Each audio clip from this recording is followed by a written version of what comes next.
In our Sunrise Smart Start, police say a 29-year-old man was struck by a vehicle around 1 this morning on Monroe Avenue in Rochester.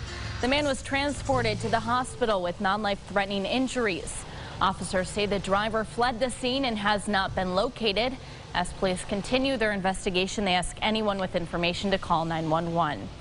Police also investigating an occupied house that was struck by gunfire overnight. This happened on Katy Street around 2 a.m. Police say there were 4 children and 1 adult inside at the time. Nobody was injured and no suspects are in custody. Happening today, a man charged with felony manslaughter after allegedly striking a woman with his car and killing her back in 2020 is back in court for a pre-trial conference.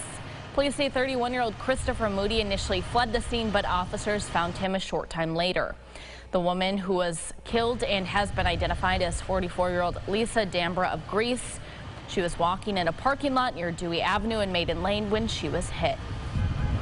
Let's turn it over to James Gilbert now for a look at the forecast. A big travel weekend because of the holiday, James, and things looking pretty good on your end. Yeah, certainly good for most of today, if not all of today. Rain showers arrive overnight. A couple of thunderstorms possible through the wee hours of Saturday morning, at least locally. Destination New York here, Finger Lakes, 20% chance for rain, but look over into the Mohawk Valley or in the North Country, Capital Region, up to 70%. That's because the front moving from west to east. So if we're doing any midday travel Saturday eastward toward New York City, for example, you're going to run into some rain showers, maybe some storms along that cold front. We'll take a look at the 8-day forecast at the end of the show. Allie, over to you. All right, James, thank you. Same story out there on the roads this morning. No accidents. 394, 95, 90 are clear. Good news for anyone hitting the roads this morning for that holiday travel. Well, developing now, a man is dead after a crash in Victor yesterday. This took place on Route 96 near the 490 on-ramp around 8:30 in the morning. The Ontario County Sheriff's Office tells us 28-year-old Brian Wickman was riding his motorcycle northbound when he hit a van that was entering the ramp.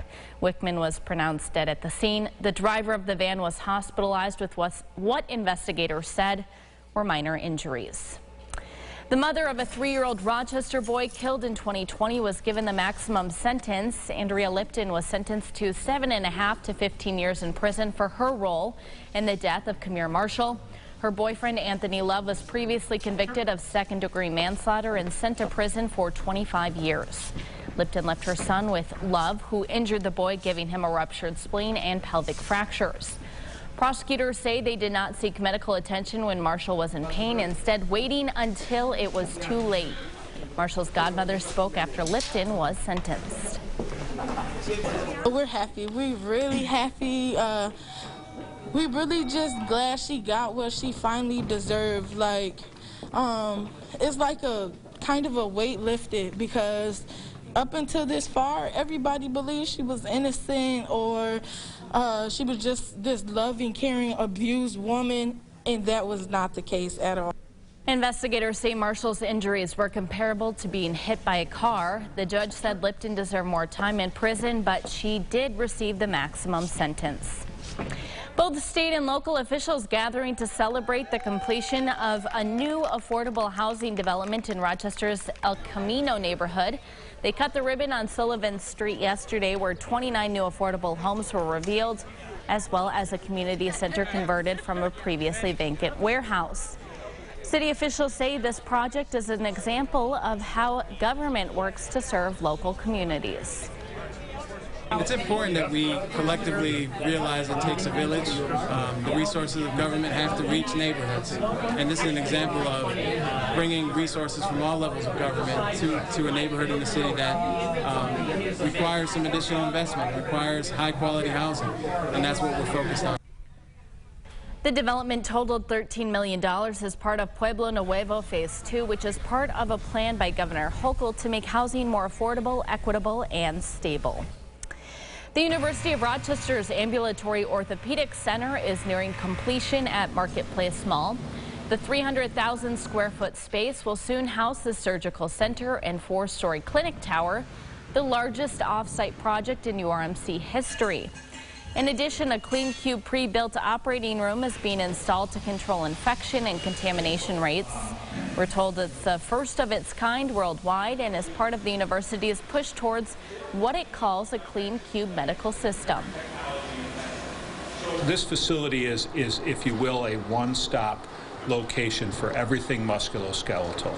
So we will be able to provide office visits for patients, advanced imaging including CAT scans and MRI, physical therapy to help people recover from injury, dedicated space for sports performance and injury prevention, ambulatory surgery space, and then also the ability for people to have surgeries that require an overnight stay, which is a real innovation.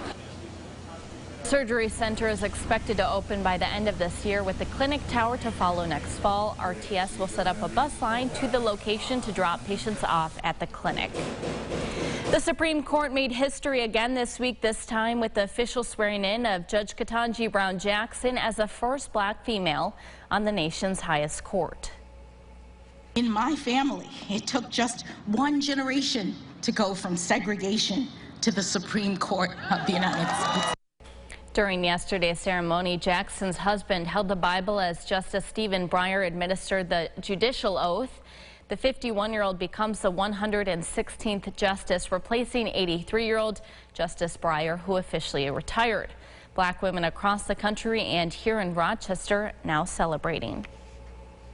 It was very, very exciting to know and to see that at least we'll have a beacon to other children, to other students, law students who are currently in law school, to see that they have different avenues upon graduation, that there is this potential, this goal that could be attained or achieved. In 2019, Judge Reed, who you saw there, became the first black woman elected to countywide judge in Monroe County. Turning to national news now, after the Supreme Court's stunning reversal of Roe v. Wade 1 week ago today, the nationwide battle over abortion rights is heating up. Abortion bans are put on hold in several states, and President Biden wants to take steps aimed at making the right to an abortion federal law. Dan Lieberman reports from New York. Roe versus Wade may be history after the Supreme Court reversed the 1973 ruling last week. But the battle over abortion rights is heating up nationwide. We want justice. Outside the high court, places like Indiana and in South Dakota. Even though the Supreme Court made the decision, we the people are standing up for what we want. Today, President Biden plans to meet with governors of states where abortion remains legal. I'm going to be talking to the governors as to what actions they think I should be taking as well. At a news conference at the end of the NATO summit in Madrid, the president also said he would support changing Senate rules to codify abortion rights across the country. And if the filibuster gets in the way, it's like voting rights. It should be, we provide an exception. Changing those rules would pave the way for an abortion rights bill to pass the Senate with 51 rather than 60 votes. On Thursday, a Florida judge said he'll block a 15-week ban on abortions in the Sunshine State. It will be a statewide temporary injunction. The judge's ruling is set to take effect today, when Florida's abortion ban becomes law, which could cause some confusion for patients and abortion providers. Dan Lieberman, CBS News. Thank you. And a Kentucky judge temporarily blocked his state's near total ban on abortions. That lets the procedures resume after they stopped when the Supreme Court overturned Roe v. Wade last Friday. Well, here's what some people might be talking about at the water cooler this morning. For the first time in her career, Jessica Pegula, daughter of Buffalo Bills owners Kim and Terry Pegula, has advanced to the third round at Wimbledon. Pegula got off to a bit of a rocky start but won the match in 3 sets. She is the highest ranked American tennis player left and will take on Petra Martic tomorrow. Woohoo! So good luck to her, definitely. That's very exciting. I've never played tennis on grass. I have not either, just on a tennis court, but... Yeah, I played once on clay. It was pretty cool, but never on grass. That is cool. So. Lots of people probably getting out with their families, too, this weekend and trying some sports and outdoor activities for the holiday weekend, James. How about some jet skiing or some water skiing? Would love that. Right? Maybe on the Finger Lakes there if you can. 90 degrees, that's what we've got for today, your July 4th. It's going to be warm, certainly. The rain showers arrive overnight. A couple of thunderstorms going to be possible, I would say, from midnight to 5 or 6 a.m. So we'll call them nocturnal storms. And then we cool down back to average, we'll say. Saturday, low 80s, clouds to sun.